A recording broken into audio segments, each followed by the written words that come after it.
tout le monde, c'est Seynabou. Dans cette vidéo, je vais vous parler de comment nos pensées influencent notre réalité. Nos pensées et nos intentions, ça crée une partie de notre réalité.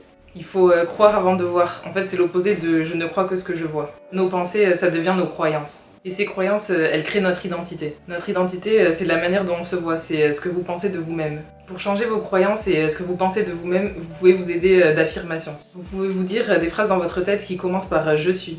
Et ensuite, il faut confirmer ces affirmations par des actions pour affirmer votre nouvelle identité. Par exemple, je suis en bonne santé et vous suivez par les actions de je fais du sport et je mange équilibré. C'est un concept qui vient de la loi de l'attraction. En gros, tout est de l'énergie et rien n'est solide. Nos yeux, ils voient quelque chose de solide, mais en réalité, c'est de l'énergie qui vibre à une fréquence vibratoire qui est très élevée. C'est comme s'il y avait plusieurs réalités parallèles et que tout ce que vous voulez, ça existe déjà. C'est de la métaphysique, en gros, vous créez rien, mais vous pouvez manifester dans votre vie tout ce que vous voulez. En fait, votre énergie, elle attire une énergie qui est similaire. Par exemple, si vous voulez de l'argent, il faut avoir une énergie vibratoire qui est similaire. Il faut être sur la même fréquence. C'est comme la radio, il y a toutes les fréquences qui existent en même temps, mais vous êtes obligé de vous aligner sur une fréquence pour pouvoir entendre. Vous allez attirer dans votre vie ce que vous êtes et pas ce que vous voulez. C'est pas assez d'être positif dans ses pensées et de se dire je veux l'amour, je veux être riche par exemple. En fait, il faut passer de je veux à je suis. Par exemple, quand vous dites dans vos pensées je veux de l'argent, vous le dites dans le sens de je veux parce que j'en ai pas encore assez. Ça vient du manque, de la frustration ou de la peur. Si votre énergie elle vient du manque ou de la peur, la loi de l'attraction elle va pas marcher. Parce qu'en gros, vous n'êtes pas encore ce que vous voulez avoir. En fait, il faut se focaliser sur vos émotions. Parce qu'à chaque fois que vous avez une émotion, en fait, le cerveau il va le retenir et c'est ça qui va créer vos croyances. Et ces croyances, elles vont créer des limitations. Et c'est ces limitations qui vous empêchent d'attirer ce que vous voulez. Le cerveau, il enregistre tout, c'est ça le subconscient. Je crois que 95% de ce qu'on fait, c'est subconscient. En gros, dans votre vie, c'est 95% d'habitudes que vous contrôlez pas. Les pensées, elles jouent un rôle parce qu'avec votre conscient, vous pouvez vous servir de vos émotions pour changer votre subconscient et changer votre identité. Il faut consciemment choisir d'observer vos pensées pour créer une émotion positive et commencer à changer votre réalité. Il ne faut pas regarder votre réalité du présent parce que c'est le résultat de vos pensées et de votre énergie du passé. Il faut changer votre énergie du moment par vos pensées et vos émotions pour changer votre réalité du futur. C'est pas parce que vous voyez pas directement le résultat que c'est pas en train d'arriver dans votre vie. Le secret, c'est l'émotion. Il faut commencer à se sentir bien. C'est quand vous commencez à vous sentir bien alors que votre vie ne change pas que vous allez commencer à manifester des choses. C'est là que vous croyez avant de voir, parce que vous allez commencer à changer votre vibration, à changer votre énergie. Il faut vraiment être reconnaissant pour ce que vous avez. Être joyeux et optimiste dans toutes les circonstances et c'est là que vous allez pouvoir changer les choses. Pour changer votre réalité, il faut observer vos pensées et vos émotions.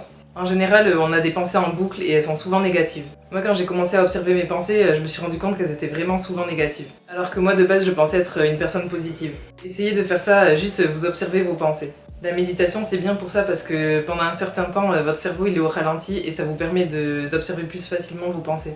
Faites la même chose avec vos émotions. Quand vous vous sentez mal, observez à quoi vous pensez. Souvent, on est trop dur avec soi-même et du coup, on se met mal tout seul en pensant à certaines choses. Quand vous allez commencer à observer vos pensées et vos émotions, vous allez devenir conscient de vos pensées et du coup vous allez changer votre énergie.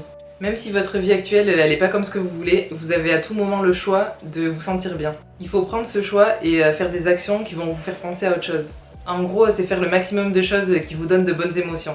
Oubliez votre réalité présente et observez vos pensées et vos émotions. Ensuite, ajustez vos pensées et vos émotions pour qu'elles soient plus en accord avec ce que vous voulez. Et c'est à partir de ce moment-là que vous allez commencer à pouvoir changer vos actions. La combinaison de ces trois choses, pensée, émotion et action, ça va complètement changer votre vibration. Vous allez changer d'énergie et vous allez commencer à vous aligner avec l'énergie de ce que vous voulez. Vous allez passer de l'énergie du manque, de je veux, à l'énergie de je suis. Vous allez changer d'identité et c'est là que vous allez commencer à pouvoir attirer ce que vous voulez. C'est à partir de là que la loi de l'attraction va commencer à marcher. Il n'y a qu'en combinant ces trois éléments, pensée, émotion et action, que vous pouvez changer les choses. Par exemple, si vous faites que penser positivement mais que vous passez jamais à l'action, il n'y a rien qui pourra changer. Et si au contraire vous êtes quelqu'un qui passe toujours à l'action sans prendre en compte ses pensées et ses émotions, vous allez vous éparpiller dans plein de projets sans jamais aboutir à rien, vous allez tourner en rond. Si vous voulez devenir votre meilleure version, il faut d'abord vous occuper de vos pensées et de vos émotions. Et ensuite, après avoir fait ça, passer à l'action pour changer vos anciennes habitudes. Et en combinant tout ça, vous allez pouvoir influencer votre réalité. C'est sûr que dans la vie, il y a une partie du destin qu'on ne peut pas éviter, des événements qui nous arrivent dont on n'a pas le contrôle, mais il y a une partie de sa vie qu'on peut contrôler en faisant un travail sur soi. Et ce travail, il commence en observant ses pensées. Je vous dis ça par expérience parce que moi, dès le moment où j'ai commencé à observer mes pensées et mes émotions, j'ai observé le changement en moi et du coup très rapidement après le changement dans ma vie. Merci d'avoir regardé, j'espère que la vidéo vous aura aidé. Dites-moi ce que vous pensez de ce sujet et à bientôt dans une autre vidéo.